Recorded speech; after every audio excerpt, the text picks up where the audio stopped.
Greetings. I'm Colonel George Mason of Gunston Hall, Fairfax County, and your servant. I find myself here in the capital city of Williamsburg, here in this eventful year of 1776. I know that there are few of you out there who know me, little have heard of me. This is by design, this is by my preference. I must say that I've long held a personal preference for the happiness of independency, the blessings of a private station over the troubles and vexations of public service, that is to say, government. I'm a man who enjoys my home, my family, my crops, a good bowl of punch at a midday meal. All of these things are what I would prefer to do over government. And yet, here in these times, these uncertain times, there can be no more important subject than that of government. For the last 10 years, this growing conflict with our mother country has now come to a head. We are at war. And yet, it is not only a consideration of war. We must look to our future.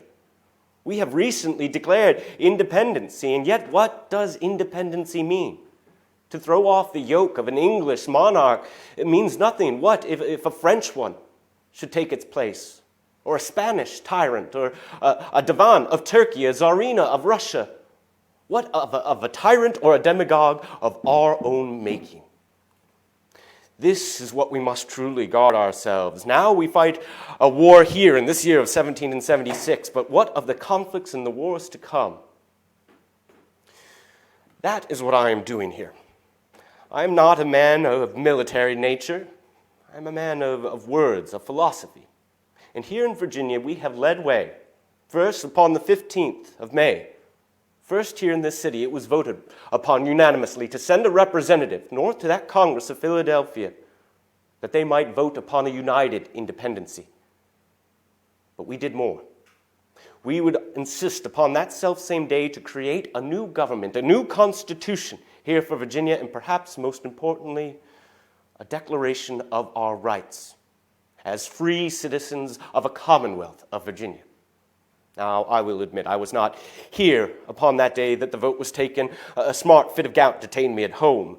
However, I arrived as immediately appointed to that committee. And though I am a man who is content to allow others to take on the business of government, I am also a man who has absolutely no patience when I see others around me doing a poor job at something that I know I may do better at. Thus, I was appointed to that committee. I found that it was full of 1,000 jarring, clashing proposals, so instead I retired, not from the committee in its entirety, but to my lodging house, to put pen to paper, to give form to this government, this new experiment here in Virginia that may lead by way of example. I tried to give form to those words, those philosophies, long discussed in the coffee houses of London, the salons of France, the taverns here in America. But never before were they ever applied to a government. I put pen to paper and wrote that all men are born equally free and independent and have certain inherent natural rights which they cannot deprive or divest of their posterity, namely the enjoyment of life and liberty, with the means of acquiring and possessing property, pursuing and obtaining happiness and prosperity. 2, with that idea that all powers vested in and consequently derived from the people, that magistrates are their trustees and servants and at all times amenable to them, that government is or ought to be instituted for the general good of the people, the community, of the nation. Of all the various modes and forms of government, that is best, which is most capable of producing the greatest degree of happiness and most effectually secured against the dangers of maladministration, and that whatever any government is found to be inadequate or contrary to those purposes, you, a majority of the people, have the indubitable, inalienable, and indefeasible right to reform, alter, or abolish it. Now, it will surprise any who know me to know that I was not nearly so concise. Not merely these philosophical ideas of what a government is or ought to be, but a true guarantee, a Bill of Rights unlike any that have preceded it, to promise, yes, certain aspects of government, but to also place reins upon that government. And to consider the people. This is not a Bill of Rights for a parliament or a legislature or a king, but instead for you, the people. And thus certain rights were guaranteed as well. Yeah, that was a month ago. 10 all told in my hand. 2 more with the assistance of Thomas Ludwell Lee. It was May 27th, ultimately, that it went to the committee. It was ratified upon the 12th of June. We still had not even yet heard of any independency being discussed there in Philadelphia, and here in Virginia we had a Bill of Rights. But most importantly, it has been turned over to you, the people. I am merely a servant, one of those trustees. And so I should be happy to turn the conversation over to you to answer any questions that you may have, either of that government, so that 5th Virginia Convention that met here in Williamsburg. I should be happy to illuminate any and all, for I find the worst case scenario is that I shall be less liked and therefore unelected next term, and I shall be happy to remain at Gunston Hall. Honesty has never been a problem with me. Consideration of that honesty sometimes has. In that way, I can promise whatever questions you have, the utmost in my honesty in answering them. Sir, I believe you are the one collecting some of these questions. From around the world, they're already flying in, sir. We have a question about you and your time. Now, as a public servant, you've spoken already about your hesitancy to enter into public office and your enjoyment of living life in Gunston Hall. I believe twice you were given the opportunity to attend the Continental Congress, and twice you turned it down. Can you talk a little bit about why that choice was made? Yes, there are those who perhaps would see my refusal to go to the Continental Congress as some standing in the way of my patriotism, but it could not be further from the truth. First of all, I believe that representatives are best when they are close to their homes, that they are close to their constituency. I did not have faith in myself representing all of the people of Fairfax, or all of Virginia. I do only well enough representing the people of Fairfax. But I should say, twice I refused. First, late Mr. Speaker Randolph. Peyton Randolph, I remember seeing the tears in his eyes when I refused, but I asked him that he reflect upon that duty that I owe to my poor little family of orphans, to whom I must now play the part of father and mother both, since having lost my wife some 3 short years ago. The second time it was Patrick Henry, a new friend to be certain, and yet once again I refused, instead to remain here close with my family, with my constituency, and I do believe I have done well to represent. I have known that Mr. Jefferson was rather upset that he was unable to participate in the forming of our Constitution and Bill of Rights here in Virginia. He was so occupied otherwise there in Philadelphia. I see that he saw, the fear that I had very much there in the first person. Other curiosities or questions? A gentleman from Germany would like to know not about the Declaration of Rights that we now hold in our collective hands thanks to you, but what you currently hold in your hand. He wants to know about your walking stick. Oh, a man of fashion, I see. What was the gentleman's name? Christian. Christian. Greetings, guten Tag, and the like. I don't know if you've had a chance. There is a representative, a man by the name of John Pagan, a representative of the people, the trustees of the Ohio Company. If you're all interested in buying land out here, I should be happy to point you to John Pagan. But you asked here of the stick, a rather unadorned here bit of fashion with a nice simple brass knob there. I'm never one to find myself holding true to the latest fashions. I find that it takes as long to learn the fashions as it takes for them to fall out of fashion. So the plain is best for me, merely a stick. It helps with the gout when it bothers me. The what, sir? The gout. You have gout? I have terrible gout, yes. I've suffered from the atonic gout of the stomach as well as the gout of the limbs since my late 20s. It is something that has plagued me for some time. It is why I was late here to the 5th Virginia Convention.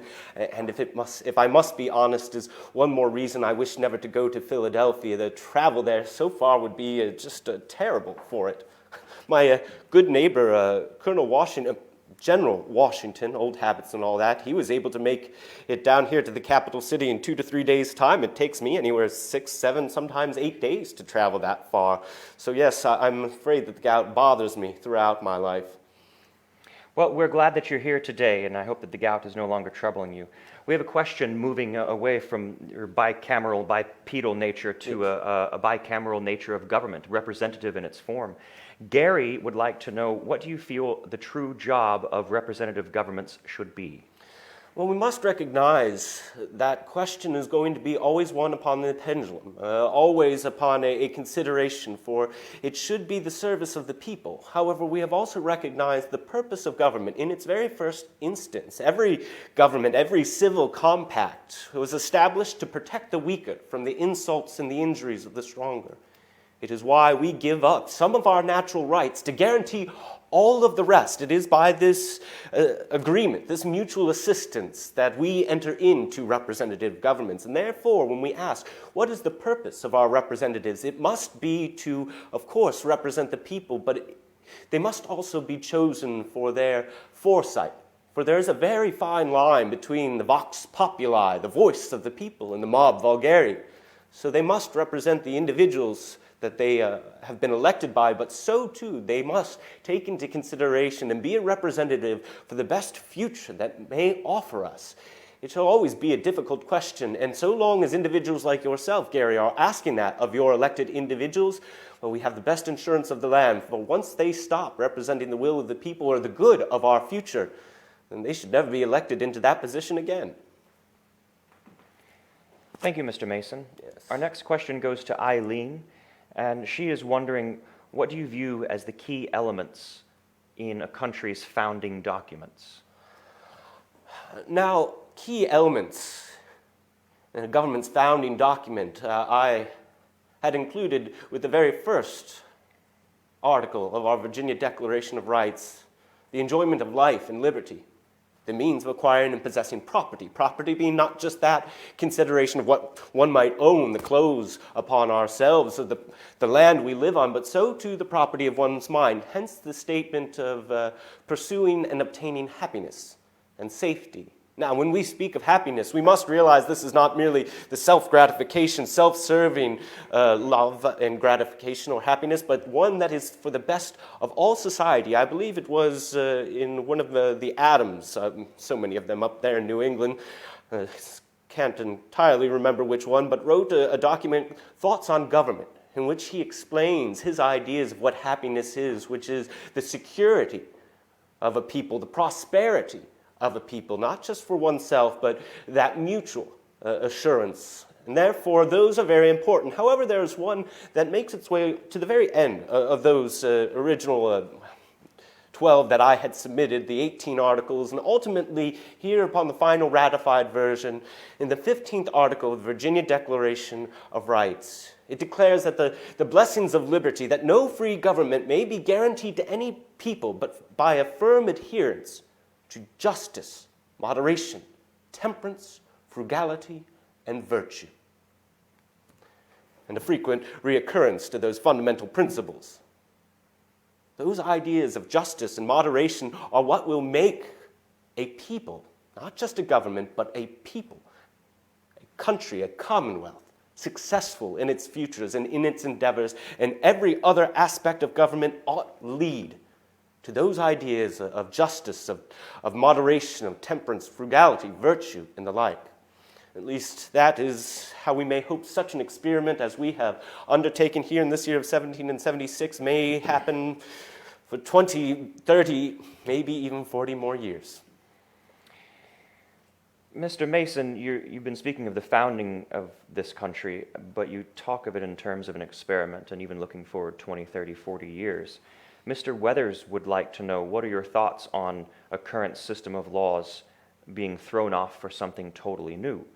Would this be interesting to some future generation as a form of reformation? I imagine as we enter into a new government, it is inevitable that we will need to see a revision of some of the laws in our future, as we have existed only under English common law. If we are to see ourselves to be a commonwealth, a republic, a democratic experiment, there are certainly questions. Think of what we have formerly thought of as treason. Treason formerly was an act against the government itself, against the monarch. Now, instead, if the people are the ones charged with the power of their government, treason now instead affects, harms all of the people within a government. So yes, there are some laws that will inevitably need to be altered. They will continue to be altered well into our future, not just once, not one time, not a single draft of revisions, but I imagine as time immemorial, we shall see our laws adjusted, developed, and revised. However, I think so too we should at least remain here at present, not throw the baby out with the bathwater. We long celebrated ourselves as the freest of all peoples, the English common law, the best type of law that one could argue for. And so I imagine much will maintain and stay similar as it already is, that we will see that English common law shall ever remain the bedrock. However, upon that bedrock we may build something much greater. However, you ask me upon the considerations of law, and I must confess I am no lawyer myself. Thankfully, I have never passed the bar, and therefore I do not count myself in the likes of lawyers. If you wish to contemplate upon such ideas of law and the like, you should do far better to speak to individuals such as Mr. Henry or Mr. Jefferson or even Mr. Wythe. Mr. Mason, we're going to change tacks here away from philosophy and law and the foundation of a new country. We're going to delve into some domestic matters. I hope that's all right with you. I should prefer it. John would like to know, what are your favorite parts of returning to Gunston Hall?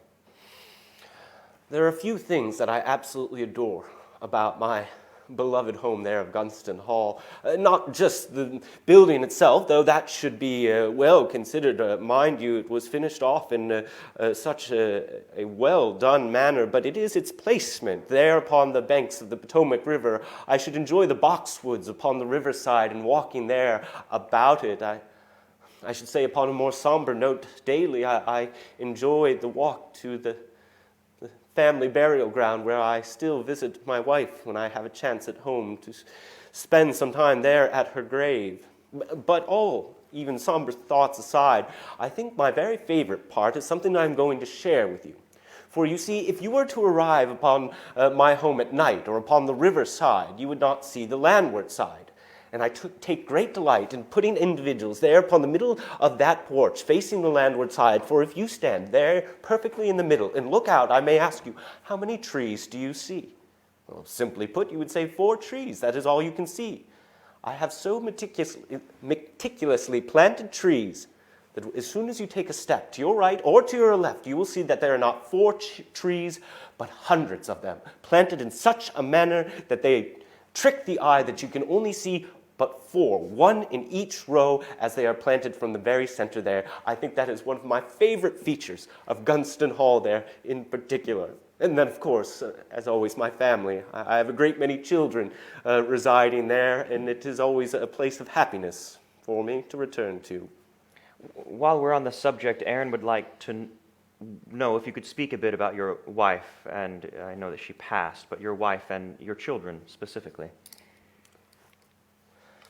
In the beauty of her person, in the sweetness of her disposition, she was equaled by few, excelled by none of her sex. My dear Nancy, she was medium to tall in height, a very fair complexion. Lilies and roses were blended in the beauty of her face, lilies and roses almost without metaphor. Her eyes were dark, lively. She was a wonderfully patient woman. She never met me without a smile, and for any who have met me, they can attest to what a great feat that must be on some days. My dear Nancy, when she passed, I thought that I would never make my way out of the melancholy that I had found sitting upon me. I did not even know if I wished to ever see my way out of it. And yet, I made certain promises to her upon her deathbed that I would one day somehow find happiness again, despite her loss. Every day I attempt to do that. I was lost even to my children sometime. So deep was my grief for my dear Nancy, but ultimately my eldest daughter, also named Anne, after her mother, also goes by Nancy, ultimately would take over the duties of her mother. She would demonstrate a maturity, a responsibility well beyond her 15 years when she took over the household, to be the woman of the household, to manage the affairs, and for that I have forever been grateful. My eldest, John, he is now serving as an ensign in the Virginia regular army, a garrison, not militia, not continental either. Then, of course, there's William and Thompson, named after my brother, his uncle. And then as we go on, there's Sarah and Betty, and all the way down to little John. Yes, of my children, I wish to see them all again and soon. But of the other questions, I could speak upon my children and my dear departed wife, but I know that there must be other questions. Well, in fact, I hope it's not too forward of me to ask yet another question about your children, but Andrew, the son of Anna and Matthew, would like to know what games would you prefer to play with your children while at home? I thank you for the question, Andrew. What games do I like to play when I'm at home? Well, when I'm in the mood and the gout isn't bothersome to me, I always enjoy taking the children out riding all across the property. We have a great deer park that we keep in excellent order, so I can take my elder son sometimes to hunt. But when I think of games, the more the like you play within the house, I enjoy Shut the Box, if you've ever played that one. Kings in the Corners, if my gout is bothering me, I'm still able to play at cards in that way. So I quite enjoy anything with cards or dice or anything of that nature. I also make sure that at every meal I charge my children to have a very light trying of the punch bowl that is usually prepared at the midday meal. They charge you, and that means that they take a little sip there at the punch bowl that is usually for myself and any visitors that we may have. Well, because you've started us down the road of drink, we should continue down the road of food. Tony Ann wants to know, what is your favorite food? Do you cook at home? Do I cook? Well, that's what she asks. No, I'm afraid that I myself am no great cook. But Sarah, the woman who runs our kitchen, of course, Nancy picks some of the meals. The rest are all upon Sarah for that consideration. And she is a quite excellent cook. In fact, I should say of my favorite meals, I always enjoy the different ways that she prepares venison. Oh, I enjoy deer greatly, whatever comes of the gardens. In fact, every fall season when we first hunt the deer, I almost always, without fail, send at least a hind quarter to the Washingtons there at Mount Vernon. I know for a fact that Mrs. Washington, Lady Washington, quite enjoys the deer that I am able to send her. So it is always a fond meal when I think on such things. But yes, I should say venison is perhaps my favorite meal that I might enjoy, but anything rich, a good oyster and cream sauce or something of that nature, yes. Is the deer your favorite animal? Jennifer Lynn wants to know. My favorite animal? No. I think I would have a difficult time eating my favorite animal. I enjoy some of the cats that we have. They seem to share a similar personality, though they are there mainly for the purpose of the catching of mice and keeping away of rodents. It is their mercurial nature that I find something familiar with in and of myself, a reflection, as it were. So for that purpose, I enjoy the cats that we have around the property, and of course a few of our hunting dogs that we have as well. However, I've not been able to enjoy the fox hunt for some years now, so I've grown distant from the dogs themselves. No, there's something about the personality of the cat that I find rather familiar. Mr. Schneider of this city of Williamsburg would like to know, who of the French philosophers have been the most influential to you politically? Voltaire, Rousseau, Montesquieu?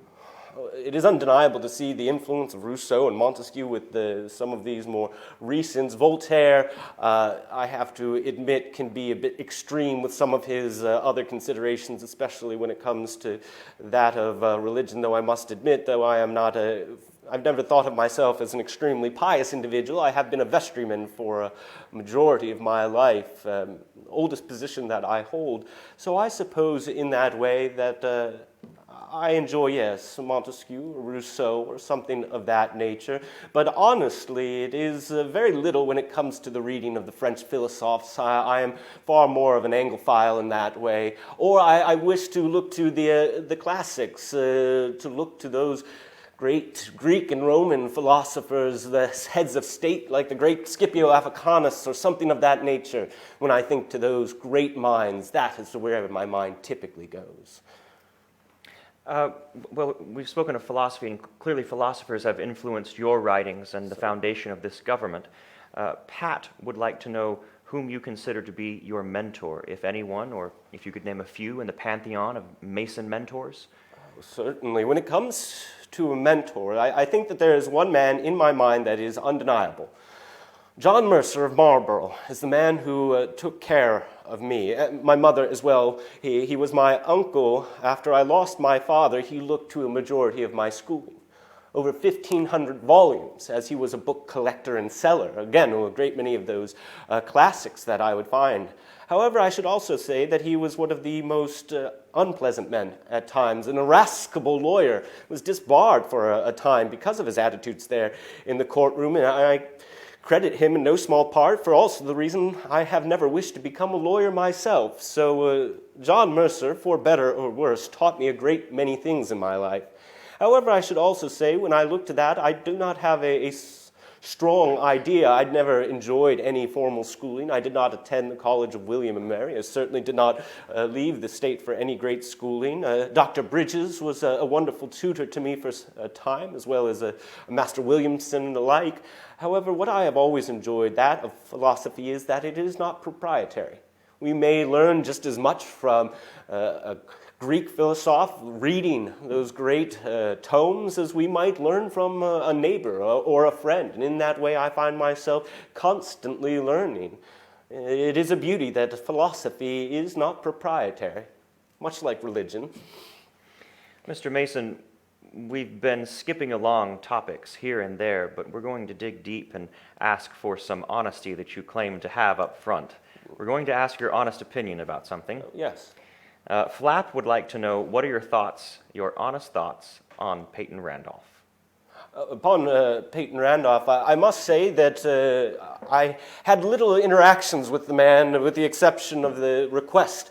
He was always polite, sometimes to a fault with individuals. One time I wrote to him in the middle of winter as the hunting of deer had been excessive due to the thickness of the snow. I wrote to him several times upon this consideration and never heard word back. I always found that that was a rather rude element, that he never returned those to me, but word to me, but perhaps he never did receive them. In that way, I suppose I may say this, if I am to offer up at least some pleasant words to the late Mr. Speaker, as it is always in poor taste to speak ill of the dead, but I should say he has a very nice home.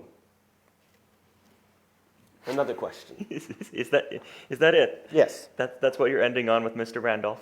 Nice home. All right, very good. Well, let's move to someone who's living, and your honest opinion as well. Albert wants to know, what is your candid opinion of Mr. Thomas Jefferson, Esquire, the master of the mountain of Albemarle County? Thomas Jefferson? Not Peter? Thomas, Peter's son, eldest son? Oh, his son. Writer of the Declaration of Independence. Thomas Jefferson? I must say I have not any chance to try and make myself known, nor to him nor him to me. I've been told that our philosophies are congruent, that he is a man whose mind is much like my own, if not too fanciful and flowerful for his own good, but a man who thinks himself a poet before politician, I suppose, can't be all bad. No, if I am to have a friendship with Peter's son, it has yet to have happened. I am certain that he is has a nice home as well. I'm afraid that I haven't had much chance to get to know the man. Unlike, say, Mr. Patrick Henry, who I've only been able to meet in person this last year, and he is a man of the first kind, a man whose talents of oration are praised, but that is the smallest element of the greatness that is Patrick Henry. In that way, he is a man who should have been born at the time of the First Punic War. Had he been, there is no doubt in my mind that he would have been the head, a leader of that great nation-state in the most glorious of times. Oh yes, Patrick Henry is a very, very good man who I quite enjoy. I'm sorry, was that the question asked? Nope. Deanna would like to know, have you ever been to another colony? And if so, what for? I had spent much of my time in Maryland, as that is where my mother was from. So after the loss of my father, I spent quite a bit of time at that property, as well as Marlborough, Mattawoman, and the like. I was educated for a short time in Maryland as well. So I had, having gone back and forth, I've long thought of myself more as a man of the Potomac, as opposed to a Virginian or a Marylander, since I had spent so much time in both colonies. However, yes, I must say, besides Maryland, no, I do not travel a particular great deal. I keep my eyes to the west with the Ohio Company, but I've only ever traveled by way of letter, by way of map there at least. We're moving back to philosophies bound in lex scripta.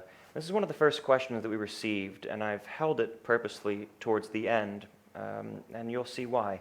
Scott wants to know what philosophical ideals shaped your thoughts when writing the Virginia Declaration of Rights. The philosophical ideals that I held in the forefront of my mind, that we all came into this world as equals. Equals, we shall go out of it. That no one man can have authority over another as a royal birthright, as a gift from God, certainly not by government decree. And yet we see with all of that man is still flawed. Is that how we see the world around us? Certainly not. From that moment we are born, we are reminded, either due to that cruel institution of slavery, or even how one man holds dominion over another as some greater collection of property, either physical or mental or emotional or otherwise. Yet still we recognize that equally we came into this world, and freely. It matters not what we collect in our homes, on our properties, or in our minds, so too freely at the end of our lives we shall leave it as equal. And yet we see our government, the world around us, flawed, falling short of such ideals. Thus we look to a new government to try and somehow heal those injuries that we have made time and time again.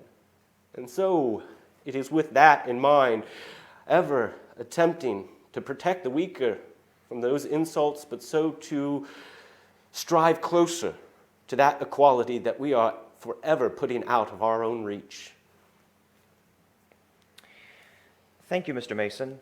We have two questions specifically about a college that you might not know of, but this college is named after you. What would your thoughts be about such an institution being named after you and promoting ideals that you have spoken of today into future generations on this continent? First, to be certain, as I stated earlier, let it never be said that George Mason is a university man. I did not attend a college. It seems rather inaccurate to name one for me. We see colleges named for where they find themselves, the College of New Jersey there in Princeton, or for monarchs in the form of here, William and Mary. It seems an odd thing to put me upon such similar comparisons, to similar pedestals to such things. An entire colony, an entire monarch and his wife seems odd. However, I should say this is a consideration. It is these ideas of modesty and philosophy above all, that if it is to be put in education, it can only allow students there to thrive. I would much prefer my philosophies, as discussed, to here in a document that does not bear my name, and I am thankful for it. Look to that document, look to that government. Do not look to me. I am a man who should far prefer to equally ignore the smiles and the frowns of the great. I care little for who I impress or disappoint. But I suppose if you wish those philosophies, as I have stated earlier, they are no more mine than they are yours. Take them, grow them to something great. And I should say this, instead of my name, I have plenty of property I should be happy to donate to the cause there in Northern Virginia, in Fairfax County, property that would be perfectly fine for an institution of education. But as for name, flatter another individual, I suppose. Mr. Mason, we have time for just this final question. And you've been speaking of not just the past that has brought us to the present, but now the present that brings us to the future. Our final question goes to Kathy, and she has a question about legacy and the future. What would you like to be remembered for once your days on this earth are completed, and what might this legacy of your Declaration of Rights be for future generations? What I must be remembered for? I want to be remembered by my family.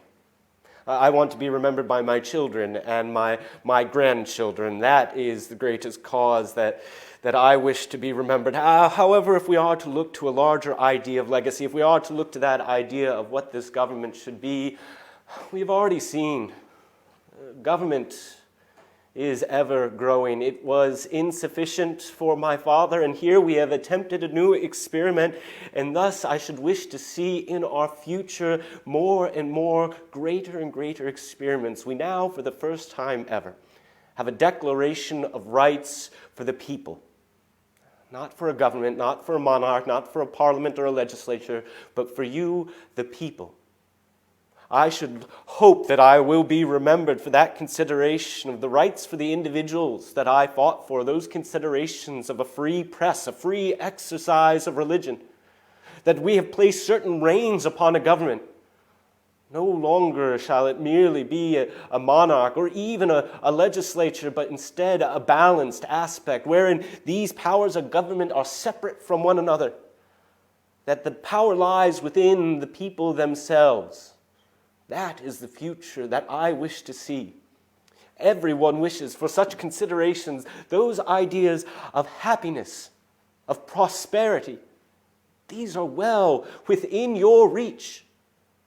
But to preserve them, to attain that happiness, that prosperity, it will not rely upon my words written on some piece of parchment long since gathering dust. It will instead rely upon your wisdom and your virtue. In that way, this Bill of Rights, I should hope, will be my legacy in some small way, but I should hope that it will grow greater. And I hope if I have a legacy that I am a man remembered for not merely doing what was thought to be popular, or that would garner him the greatest affection of his countrymen, of his peers, but instead what I believed was right, what I thought was best, relying upon perhaps my own modest virtue and wisdom. With that, friends, I thank you for this time. I am afraid that I have exerted the sociability that I am able to afford here in polite company, and I wish to retire to my lodging house here at some short time. But I look forward to a future wherein we will soon hopefully gather once again here in this capital city of Williamsburg and converse face to face, enjoying the warm sun and the summer breeze. Until we meet again, I should forever be your humble and obedient servant, Colonel George Mason of Gunston Hall, Fairfax County, and your servant.